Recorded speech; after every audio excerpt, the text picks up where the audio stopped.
La vie de Pierre Palmade a basculé le 10 février dernier, lorsque, sous l'emprise de stupéfiants, il a violemment percuté un véhicule à Villiers-en-Bière, près de sa résidence de Célie-en-Bière. Résultat de ce tragique accident, 3 blessés graves dont lui-même et un petit garçon, ainsi que la mort d'un bébé dans le ventre de sa mère.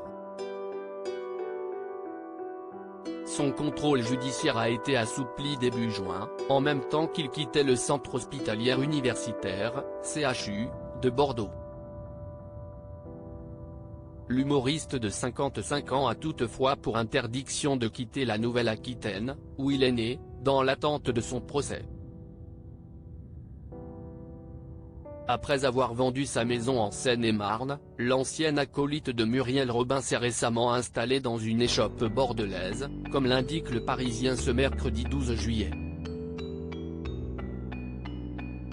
Ce samedi 8 juillet, 2 camions blancs stationnent devant son échoppe bordelaise, maison de ville girondine avec façade en pierre et grands espaces au sous-sol, rapportent nos confrères. Sa nouvelle demeure se situe dans un quartier plutôt populaire à l'ambiance village, en lisière de Bègle, juste en face de chez sa sœur Hélène, 54 ans, chirurgien dentiste au CHU de Bordeaux qui veille sur lui. Sa mère, Réanne, habite à 1,5 km de la jolie maison au volet gris. Avant, c'est un médecin qui habitait ici, révèle un riverain au quotidien. Il y a un peu de superficie, un petit jardin, mais ce n'est pas luxueux, détaille une voisine. Impossible de savoir cependant si Pierre Palmade a acheté la maison ou bien s'il la loue.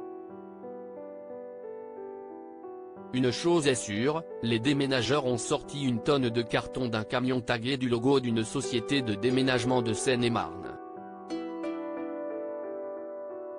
Le nouvel habitant dispose d'une terrasse protégée du soleil par des lauriers roses, des bambous, un olivier, ajoute Le Parisien. En parallèle, le comédien a pris ses marques dans le quartier, ayant été aperçu au tabac presse, à la pharmacie du coin, en train de faire ses courses chez Aldi, ou encore au cinéma pour aller voir La vie pour de vrai, dernier film de Danny Boone. Supérieur à Pierre Palmade, François Cluzet, Benoît Magimel.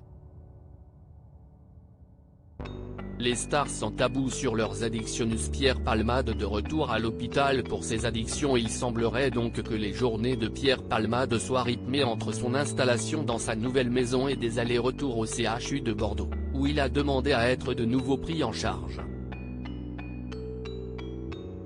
En effet, BFM Télévision rapportait ce 5 juillet que l'ex-mari de Véronique Sanson a décidé à retourner en service d'addictologie le 30 juin dernier, soit 5 jours à peine après sa virée polémique en discothèque. Il avait été filmé dans la boîte de nuit bordelaise Ultra Club entre 3h et 5h du matin. Pour rappel, l'humoriste consomme diverses drogues telles que la cocaïne et les médicaments de substitution depuis les années 1990. Crédit photo, Christophe Clovis.